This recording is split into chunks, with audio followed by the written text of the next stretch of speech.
We are back with another episode of Beneath the Mendoza Line podcast. For those who don't know, we tweeted it out this last week. Beneath the Mendoza Line is on YouTube, everybody. We finally ascended from just a Spotify game. Still can't figure out how to do Apple Music. We are now on YouTube. My editing skills are not good enough to put a picture in the background of the actual video. So at this time, it is just a black screen and the audio. So We are looking for an intern. It will be unpaid. it will be updated. If you would like to edit our YouTube videos for free, please DM Beneath the Line or Beneath the Mendoza on Twitter.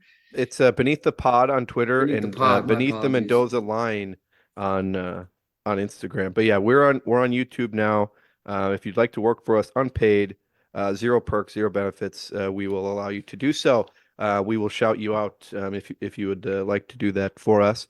Very exciting episode here. We are April 30th, 2024. Officially a month and a couple days into the season. Big. Obviously, we alluded to it last time on the program, but I went to two Nats games this last year. This last week. I went to Tuesday and Thursday. Tuesday, both against the Dodgers. Tuesday, interesting game from Patrick Corbin, the Nats starter.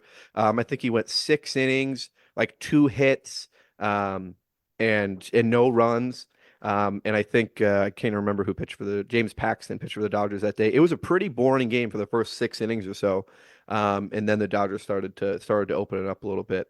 I took some good sound clips that will be included in this episode from the game, a good third inning recap with my buddy Jack that went with me. But then we obviously got to see that home run that was on ESPN Baseball Tonight, MLB.com for literally 3 straight days.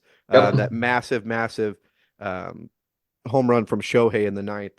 119 off the bat, 450 deep left field. Sorry, deep right field. One of the fastest hit balls I've ever seen. It was pretty amazing. Literally, I was getting I think it was an 0-1 pitch or a 1-0 pitch. I was getting my phone out of my pocket to go live for the program. And Dang it. he hit it right before I Dang it. could press it. I've never done live on Instagram, so I couldn't figure it out. Oh And man. so yeah, I literally found it, and right as I found it, he hit the home run. But it was pretty awesome. It was really cool to see. Every time the Dodgers got a double or a home run, I was doing the Freddie Freeman wave your hands in the air Oh yeah, dance. the little Yeah, so I was doing that the entire time. But very fun outing there. Posted some pictures from the game there. There's this guy that walks around Nats Park. I posted this on our Twitter, wearing a Captain Obvious suit. He's Oh. dressed as a ship captain with a big bridal, like big like bachelor part or bachelorette party sash that says Obvious. He's Captain Obvious. Got a photo of him. He's been at every single Nats game that I've been to this year and last year. Good for that guy. Interesting guy. I was the only person I saw at that Tuesday game wearing an Angel Shohei jersey. I thought there would be a lot more. There was some people wearing, I put this on our Twitter as well. There was some people wearing Shohei like giveaway shirts that they've been giving away at the Big A since he was there. They're really cool. One has like Shohei's face, like 40 photos of Shohei's face on the back of them. Oh nice. But yeah, I was very surprised I didn't see any more Angels Shohei jerseys. The Dodgers fans came out in I was waves. gonna say what was the ratio? Yeah, I mean it was a Tuesday night, so I probably say they had at least 50% there was Dodgers fans. Sure. So that was fun as always. I've never seen Tasker Hernandez play. That was a lot of fun. Kike Hernandez was playing as well. I haven't seen him either. So very fun. Couple stats for you. Shohei Ohtani, that home run that he hit, the 450, the 119 off the bat is the fastest, the highest exit velo on a hit in Dodgers history with the Statcast era. So it's been going back to 2015. I know he hit like a 122 or something like that last year, or when he was at the Angels, yeah, last year. But yeah, fastest in Dodgers history there. Also Shohei is now the leader for home runs by a Japanese born player. Yes. Very good for him. but Shohei's leading and just dominating in all of these offensive categories. He's top. He's top or in the top five of average OPS slugging, on base percentage, and walks right now.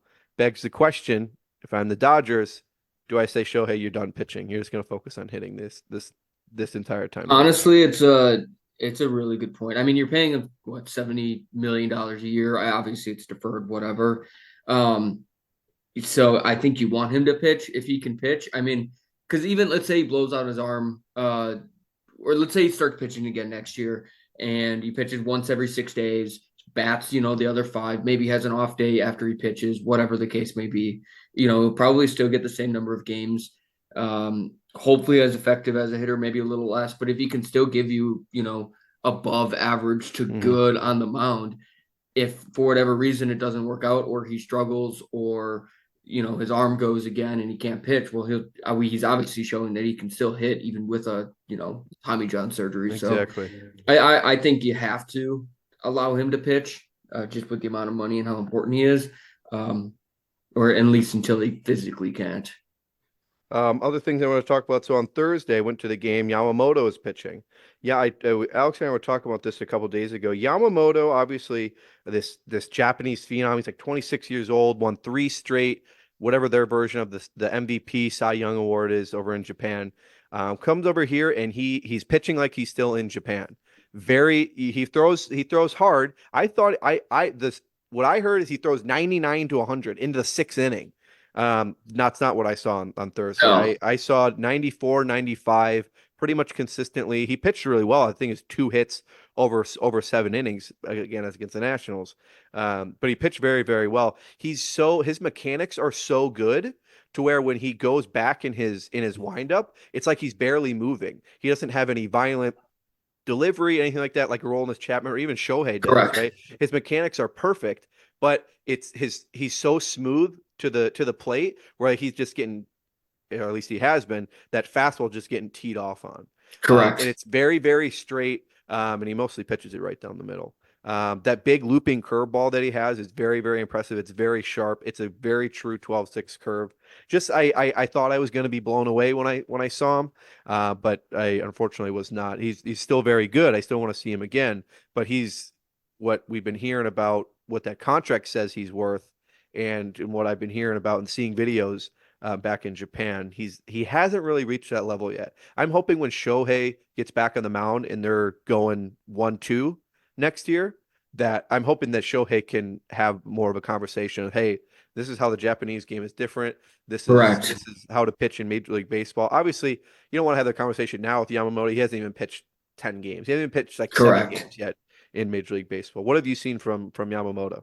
No, I think you pretty much nailed it. The fastball is good, but it's not elite, and especially in like Yeah. Major League Baseball, everybody's worried about launch angle and teeing off on the fastball and getting underneath the ball.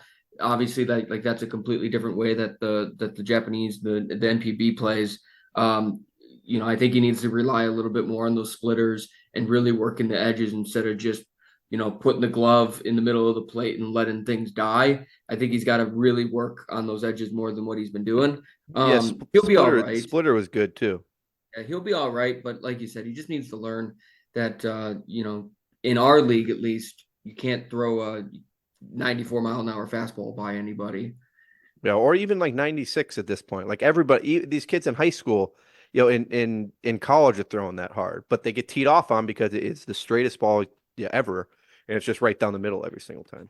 Correct. Um, Other things, I mean, you hear about, all these big super teams, especially in football, right? Especially with three really good running backs. So this turn, the three-headed monster, that 2001 Miami Hurricanes team, three-headed monster coming out of the backfield. Realistically, the Dodgers have I added up for us, a seven-headed monster. You got Shohei, you got Yamamoto, and obviously Kershaw if he comes back, Bobby Miller. Um, uh, then you have Will Smith at catcher, who is absolutely lighting it up. Mookie Betts at shortstop. Freddie Freeman. Teoscar Hernandez, who's doing very well. Literally a seven-headed monster coming into town. So if you do get a chance to go out to LA to see him, it would be really awesome if you get a chance to see him wherever you're at your local ballpark. take that afternoon off, go see the game because it is very, very impressive. Um, so I very much recommend. But like I said, I very much enjoyed my time out there Tuesday and Thursday. Saw Mackenzie Gore. Mackenzie Gore pitched a really good game on against Yamamoto. That was a really good matchup. But Yamamoto had pretty good stuff that day. But I still do like Mackenzie Gore. Kind of good transition to our next topic is there was in Milwaukee this weekend a little bit of a rough patch for the Brewers bullpen. Got lit up on Saturday and Sunday by the Yankees, who are maybe starting to figure it out a little bit. But the topic is, kind of, when the big ball clubs do come into town, I mean, obviously those are two huge franchises that travel well, but when a huge ball club does come into town with these big superstars, it makes it all the much better when they actually do perform. You get to see Correct. Shohei hit the huge home run. You get to see Mike Trout. Like you get to see like Aaron Judge had 2 home runs in that series. You get to see Giancarlo Stanton hit these massive bombs that these guys are known for. I've gotten lucky enough to where when these teams have come into town, I've got to experience it, but that is pretty special. Yeah, I was fortunate enough to be there on Friday and Saturday for the weekend series. Friday was, one probably the most fun, like great ball games that I've seen, like the Brewers play in a really long time. Obviously, I'm a fan, but just in general, like a really good game. Go down early. Yankees took the lead in each of the first 3 games in the first inning on home runs. Juan Soto, first time he's ever been to Milwaukee. First time I've ever been able to see him play. Had a really really sweet little, out barely flick of the wrist I saw that. launches into the left field bullpen. Obviously Aaron Judge with his home run. Alex Verdugo and Trent Anthony Grisham Rizzo both hit had. Anthony Rizzo hit 300 on Sunday too. And he hit number 300. So they obviously came in swinging. But Friday was a good game, obviously, because of the win, comeback, 11 innings, walk off, all of that kind of fun stuff. And then Saturday, kind of the exact opposite, where you mentioned, big teams come in, rough up the bullpen. The other hard part is Saturday, Sunday, and now Monday, the bats have kind of disappeared too. And when you have a lackluster bullpen and really only one true starter, Hmm. they're going to be in trouble. And obviously you're seeing it with great division race. The Cubs, I think, just took a half game or a game lead after Hmm. beating. What did they beat Boston over the weekend?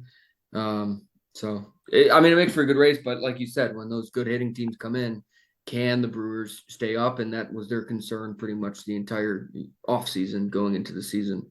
Yeah, there's this Instagram account of this girl. She's like, "Oh, I run a mile every day, for as many runs as the Yankees score the previous day." And on Saturday and Sunday, she was like, "God damn it, they Yeah, scored 11 runs and 15 runs." Uh, yeah. Today she didn't have to run any because they didn't score yesterday. Correct, Yeah, correct. so pretty funny. What are Other your opinion on position player pitching? I think it can both be hilarious, but also really, really frustrating when it's like you're down 15-5, 15-4, and you bring in a guy that's like obviously not taking it serious because he's and a he gets position player launched on. pitching. No, he's throwing like, trying the EFIS 38 mile an hour, Yeah, yeah, 38 yeah, mile an hour softball pitches, or can't even like throw. It's like you're a big league player. You can't just throw it over the plate and yeah. just get it out. So it's like, I mean, it's really frustrating to watch. I'm fine with it. I understand like why MLB, forced it. I think it has to be within like a 10-run game Yeah. after like the 7th inning or something, or an 8-run game in the ninth, whatever the case may be. So it all makes sense. Um, There was this I kid just Nate I just get Eaton. frustrated. There was this kid Nate Eaton for the Royals. They said he's back down in AAA. But he came in to pitch a couple different times last year when they were getting just destroyed, and he'd run that thing up to like 93. And I remember the broadcaster were just like, "Whoa, whoa, like chill out, man." He plays like second base or third base by position, and there was like, Right. "Whoa, guy, like we're getting pummeled right now. Who are you trying to impress? Like you're not a pitcher." And he was pitching really well. It's pretty funny. No, those. I mean, Um, infielders have great arms. I don't know if you were going to talk about it, but we were talking about the Statcast and how I'm a little skeptical of it. They said that Ellie De La Cruz threw a 107-mile-an-hour ball from shortstop yesterday. Did you see that? wrong. I call bullshit. 106.9. I No call chance. bullshit. I fucking I hate mean, it that was kid. it, it was humming, but there's no chance. Yeah, that's a little suspicious. Other the I did want to bring this up. I saw this, maybe John Boy sent it out. I took a picture of it. The six fastest pitched balls this year. Sorry, the five fastest pitch balls are by one person. His name is Mason Miller. Know the name. The Dude closer for the A's. This fucking dude is rocks. absolute heat. And it's not like it runs more like a two seam because he comes from like a three-quarter slot. Yeah, but it Um, doesn't dip either. It just, I yeah. mean, it's insane.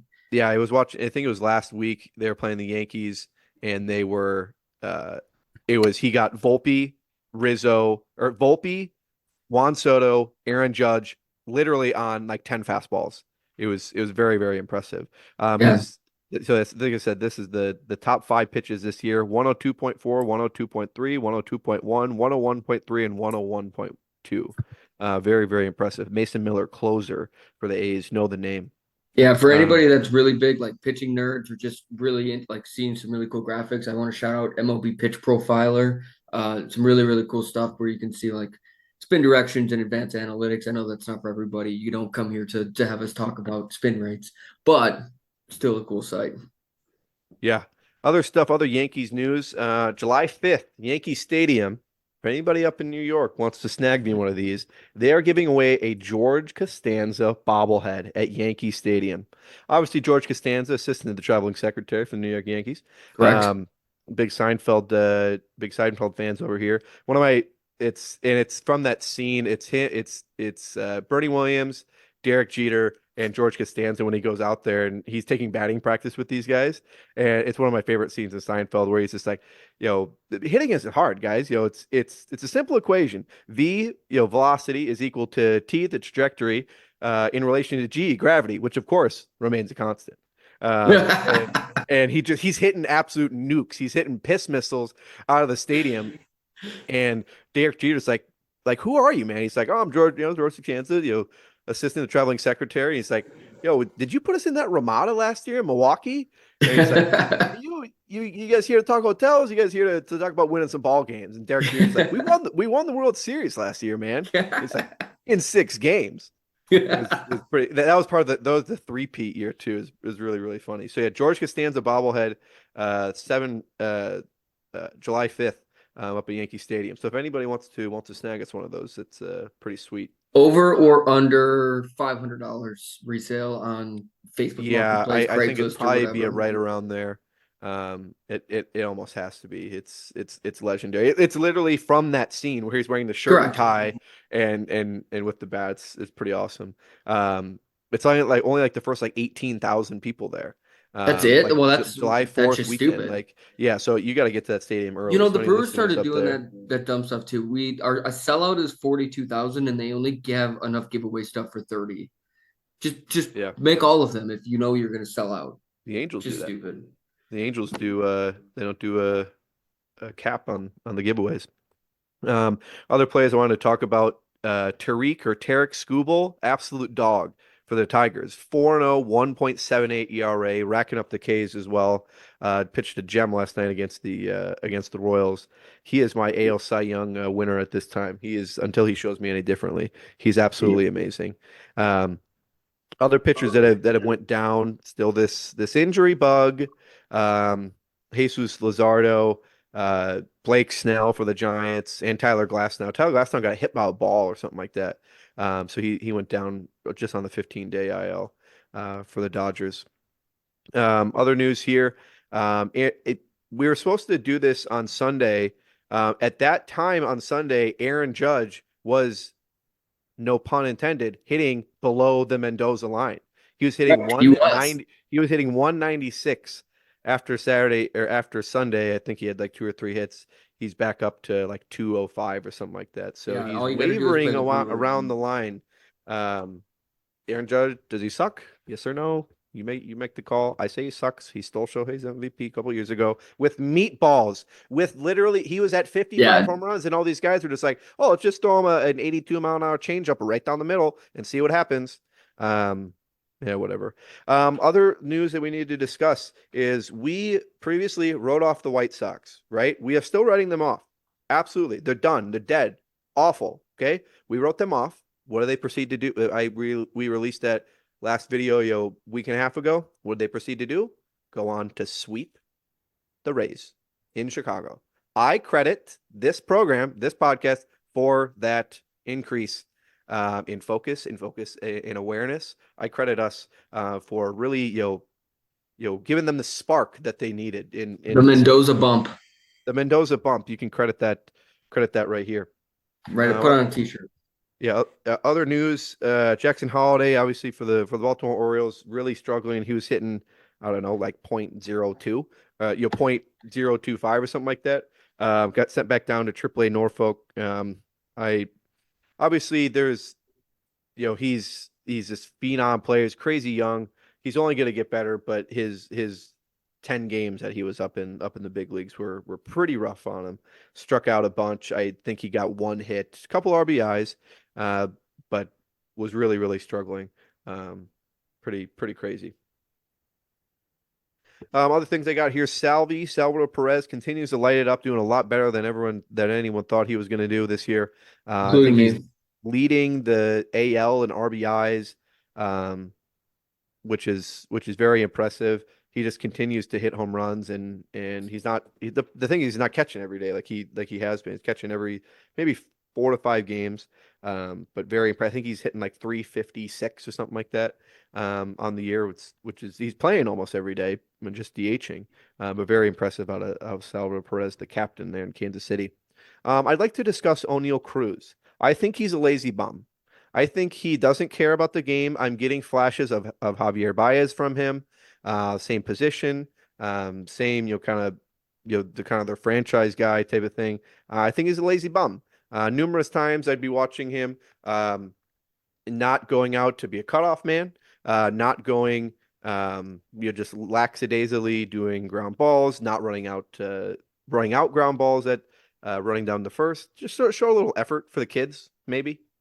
No, I remember in 2022 before he tore his, or I don't remember if he tore his ACL, but he got hurt beating really early on in 2023. We sat right behind the dugout against Pittsburgh, usually a cheap ticket when they come to town. Mhm. So you can sit, lower bowl right behind a dugout for $20, nothing crazy, maybe a little cheaper if you maneuver your way down there. And that was kind of the vibe I got. There was I think he went like 1 for 4 with 3 strikeouts and like an infield single because he's obviously still fast. And he just had like a lackadaisical kind of attitude, throwing helmets, bats, whatever. I still think he's got talent, but I know that's a knock against him. No English language barrier, maybe. Perhaps you don't know. Other things, the Mexico series was down in Mexico City this last weekend. That was between the Rockies and the Astros. The Astros absolutely shit all over the Colorado Rockies. Yordan Alvarez had an amazing series. Um, is it Jose Abreu for the Astros is absolutely struggling. Been hitting in like the eighth Just spot all got sent year. down today.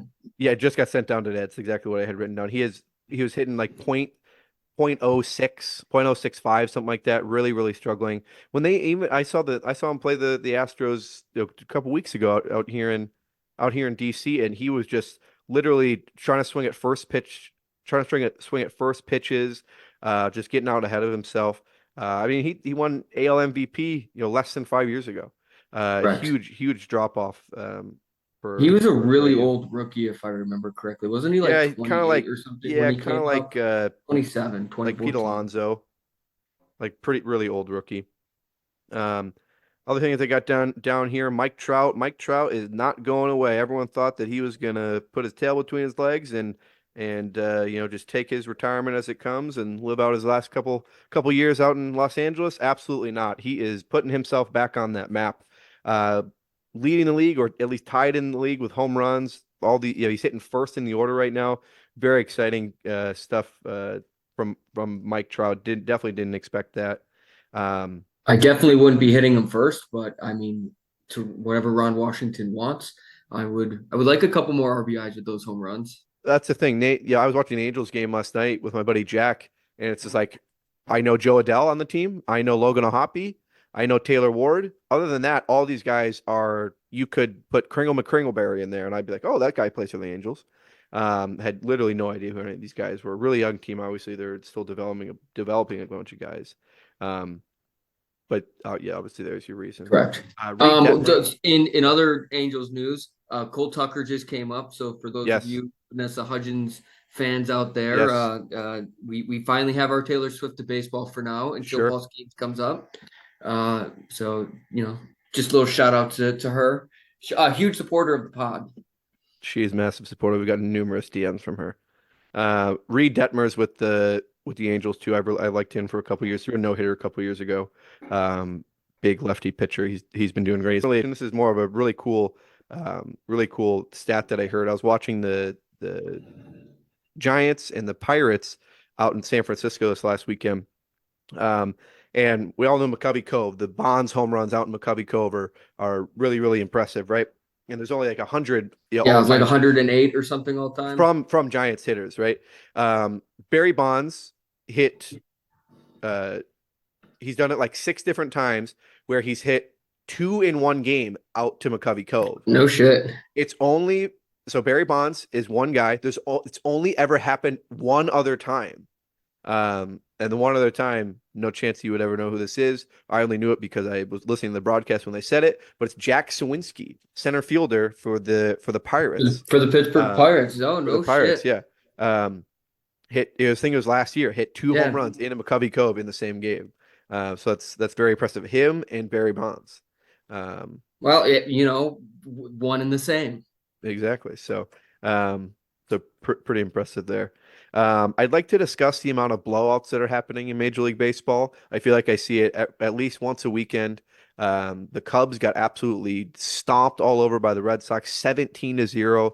Obviously, the Brewers on Sunday got crushed by the Yankees. I feel like I see it almost every single weekend where there's these huge 10 to 13 run leads that are happening. And most of the time, it's not even like the starter gets crushed. Maybe the starter gives up, 4 or 5, even 6 runs. But then some of these bullpens are just getting absolutely Correct. shellacked. I mean, each bullpen's got those guys that are in there for those like specific reasons. Hey, it's a 5-run game, one way or the other. Get in there if you get, we're throwing you 2 innings almost no matter what, unless you give up a boatload of runs. Yeah. I don't know. I just think like the season's so long. Once you get down by a certain amount to like, it's just like throw in the towel. Let's just get out of here. We'll pick it up tomorrow. I don't. Do you think getting blown out actually affects the momentum as much as maybe other people believe it does? No, especially not in comparison to other sports, right? You get crushed 56-0 in an NFL game. Like those meetings the next couple days are going to be really, really rough, right? Correct, but You might be cutting some guys, right? But correct. in baseball though, hey, you get absolutely blown out. We got another new guy on the mound. Maybe switch up the order just a little bit. Get in the cage. Figure it out. But I feel like there's just been so many blowouts this year. Every Saturday or Sunday when I'm watching, I feel like there's just some crazy blowouts. Um, other stats. I did not know this. Okay, I saw this on Twitter.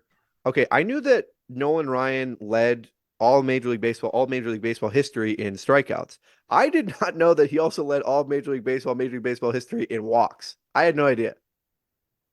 I did not know that either. Yeah, But I I had. guess like he pitched for 20 whatever Yeah, years. exactly. So That's what these guys were saying, but I like had no is idea. Scherzer like close to that? Honestly, I wonder what probably. how I do feel I like he's got pretty good command though.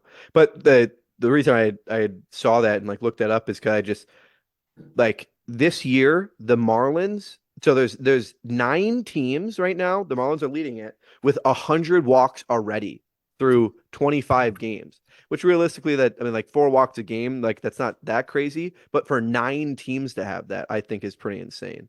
We're on pace to have 5,000 walks this year. The Marlins have 119. I feel like it's just every game. Like I'm seeing 5, 6 walks coming out of these teams.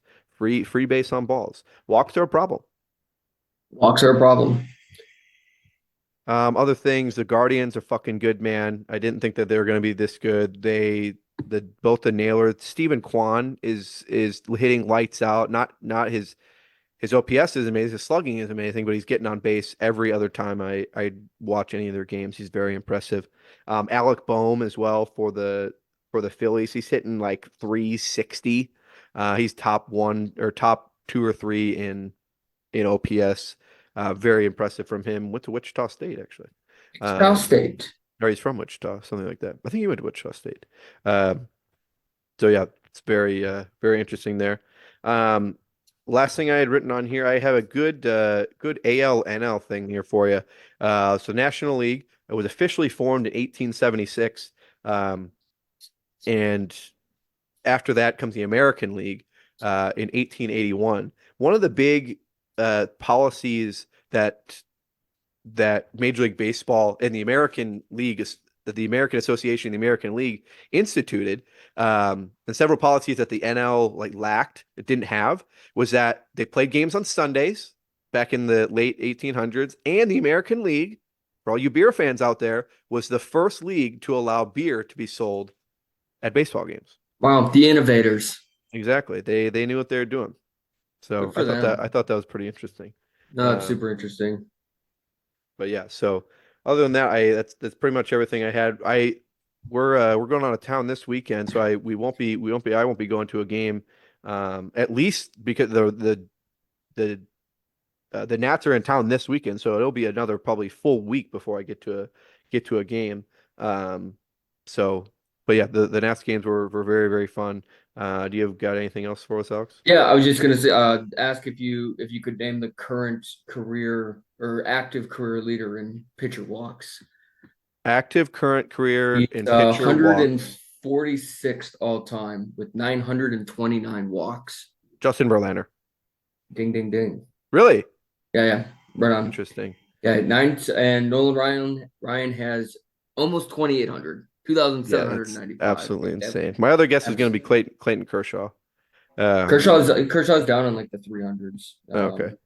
Yeah, he's actually pretty far down there for. I know. I was so pissed. It was like it was when the Astros were in town, and Justin Verlander was pitching I was going to the game on Saturday, and Justin Verlander pitched on Friday. And my buddy asked me, he's like, "Hey, should we go to the game tonight?" It's kind of cold. Like it's the Astros. Like they're gonna get pounded.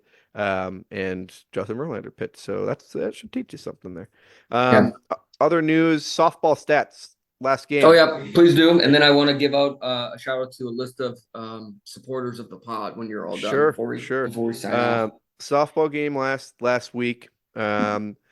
Interesting, a little controversy. So we were supposed to play on field two. Okay, the app on the service that we use said field two. We get to field two, we warm up and everything. They then decide to switch our field halfway across the National Mall. It's almost a quarter mile walk. Okay, a lot of people are very upset about that.